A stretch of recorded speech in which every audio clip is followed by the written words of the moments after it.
how should people think about what to eat? So yeah, I have what I call a plate method, and it's just simple because it works for me, you know. And again, if you're struggling with real eating issues, these mechanisms become admittedly less effective because maybe you have emotionally triggered eating and you can't stop at one plate. I mean, that you could get the plate right, but if the portions are out of control. Plate, right? Plate has a dimensionality of height, height too, right. or multiple plates. You know, like second and third, or and fourth, plate, right? Or plate, right? Like then all these things can be challenged. But what I say is, when you have your plate, then you just simply look at it as like a clock, right? And if you just make a 9:20 on the clock, so one arm goes over to the 9 and one of the arms goes over to 20. Well, then you're going to take the second largest portion, of that, because then you're going to make a line towards 12 o'clock too. And the largest portion is going to be your fibrous carbohydrate. So that's the green vegetables, right? So whether it be broccoli or Brussels sprouts or asparagus or, pick your favorites, like those are the ones that give us a lot of the micronutrients we need. They're the ones that are generally, accepted as more healthy.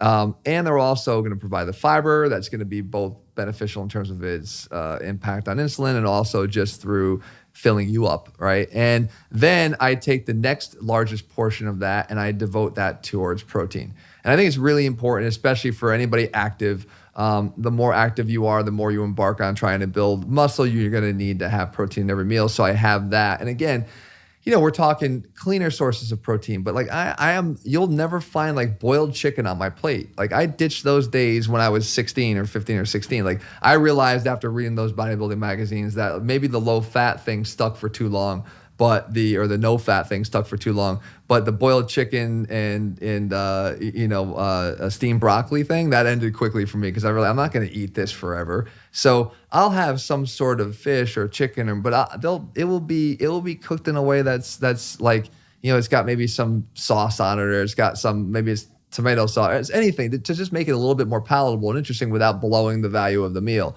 And then that last portion is where I put my starchy carbohydrates. And again, that's the part that some people will say exclude them entirely because they're not healthy or they don't work for you or they're not, beneficial long-term. For me, it's been a godsend. And I do think I'm like most people. My body craves those carbohydrates. I choose things like sweet potatoes, which is my favorite, or I'll have rice or I'll have pasta. I'm Italian, so I like pasta. And I will have those things. I'm not excluding them, but I don't put them in the portions that you would generally find. My wife and I will go out and we'll go to the restaurant sometimes, like because we travel quite a bit, or used to, at least with baseball too. There's a Cheesecake Factory everywhere you went, and I love Cheesecake Factory, but like the way they structure meals is it's all rice on the bottom and a little bit of chicken on top. And I mean, it's a plate full of rice. That you wouldn't find me make a plate that way. I'm going to just devote that portion of the plate to the starchy carbohydrate.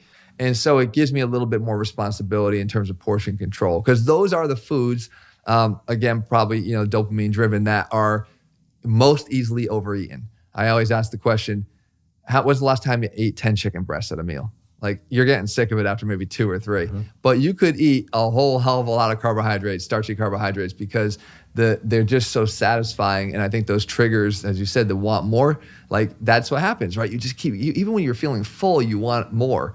And that's the biggest danger to carbohydrates. So if you can develop some sort of discipline around them, then you can still enjoy them. If you can't develop that discipline, for whatever reason, then maybe they do become something that you have to work yourself around or adopt a different eating style. And as I said, I'm never to the point where I'm not trying to be dogmatic in my approach. I'm always trying to say, this is how I do it, and I'm a believer in it, just like everyone else is a believer in their method.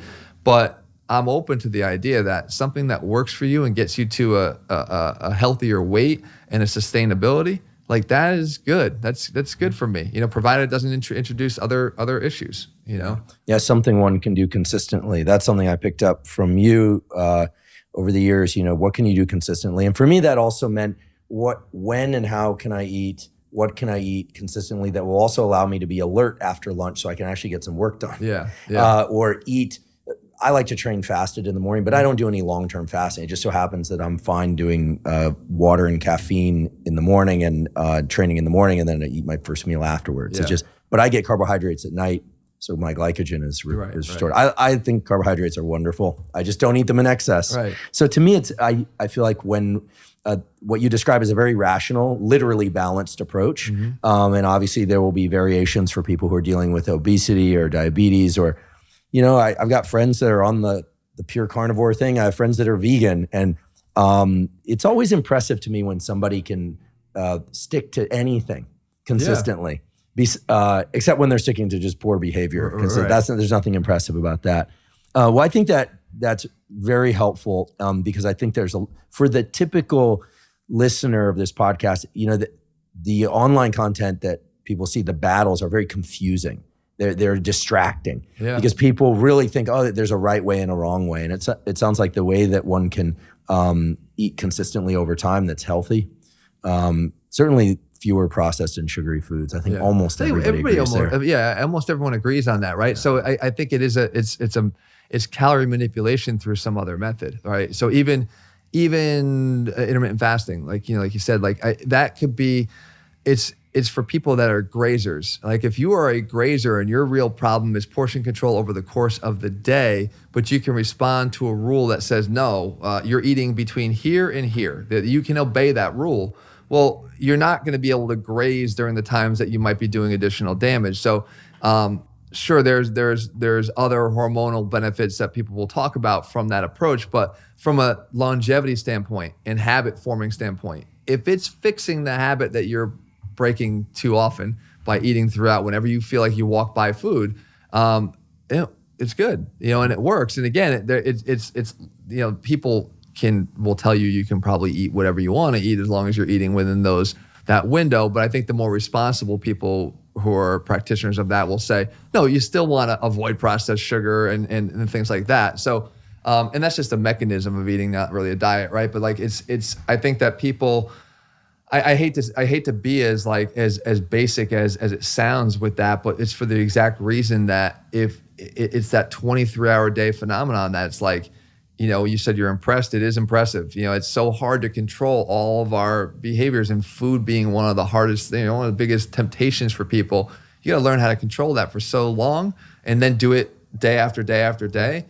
Whatever that mechanism is that works for you is impressive, and I'm a believer in it. I think that's how I feel. I just feel like people need to be able to be given some reins to be able to find what works for them.